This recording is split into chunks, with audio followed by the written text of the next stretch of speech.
अरविंद केजरीवाल जी को भाई लाओ तो मत यार। आज जमानत मिली है और ये जमानत इस बात का संदेश है कि देश के अंदर न्याय व्यवस्था कायम है।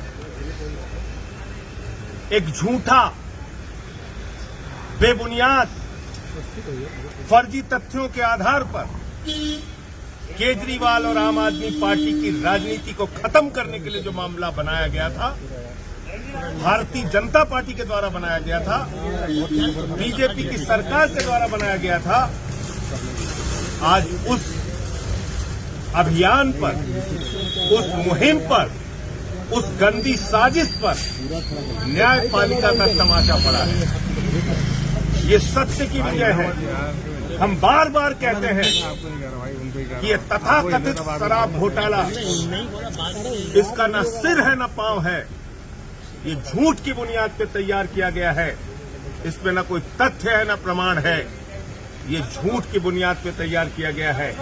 और आज जो फैसला आया है, इससे न्यायपालिका के प्रति लोगों के मन में आस्था और विश्वास और मजबूत होगा। आज जो फैसला आया है, इससे देश के लोगों में खुशी की लहर है, दिल्ली के लोगों में खुशी की लहर है। आम आदमी पार्टी का एक एक कार्यकर्ता इस फैसले से उत्साहित है। अभी मैं केजरीवाल जी के परिवार से मिला। उनका परिवार, उनके बच्चे इस फैसले से बहुत खुश हैं। हम सब लोग आनंदित हैं। ये हम सब के लिए बहुत बड़ी जीत है, बहुत बड़ी विजय है और भारतीय जनता पार्टी के मुंह पर जोरदार तमाचा है।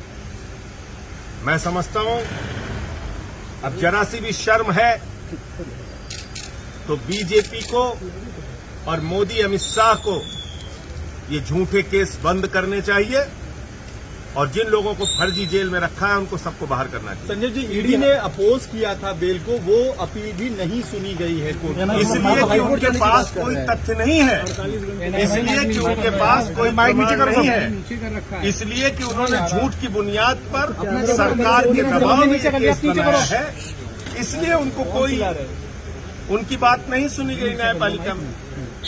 तो यही मैं कह रहा हूं कि ये सिर्फ और सिर्फ इस पूरे मुकदमे का मकसद था अरविंद केजरीवाल की राजनीति को खत्म करना, आम आदमी पार्टी की राजनीति को खत्म करना, आम आदमी पार्टी को क्रश करना, बर्बाद करना। ये मकसद था बीजेपी हाईकोर्ट जाने की बात कह रही है। और मुझे लगता है कि वो न्यायपालिका की लड़ाई है, उसके लिए हम लोग भी तैयार हैं। और कोई भी न्यायपालिका से जब एक जमानत मिली है, तो मैंने तो आज तक कभी ऐसा नहीं सुना कि आनंद फानंद में आप जाके कहीं उसको ऊपर से उस जमानत के खिलाफ कुछ कर पाए। सर, चुनाव के ठीक पहले उनको गिरफ्तार किया गया था, तब स्पेशल सर्कमस्टांसेस में बेल दी गई और अब चुनाव के बाद उस वक्त भी मकसद यही था, चुनाव प्रचार से केजरीवाल को रोकना।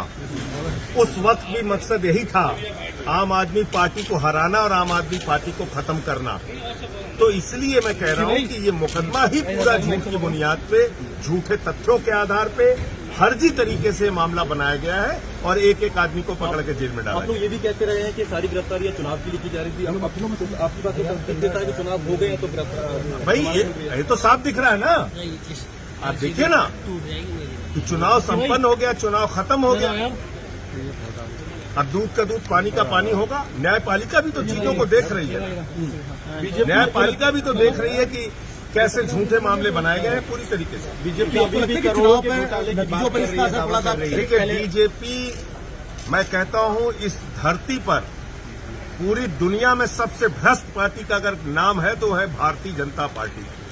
भारतीय जनता पार्टी के लोगों को, प्रधानमंत्री नरेंद्र मोदी को भ्रष्टाचार का भा बोलने की भी हिम्मत नहीं है। जितने देश के बड़े बड़े भ्रष्टाचारी हैं, सब प्रधानमंत्री मोदी जी के साथ हैं।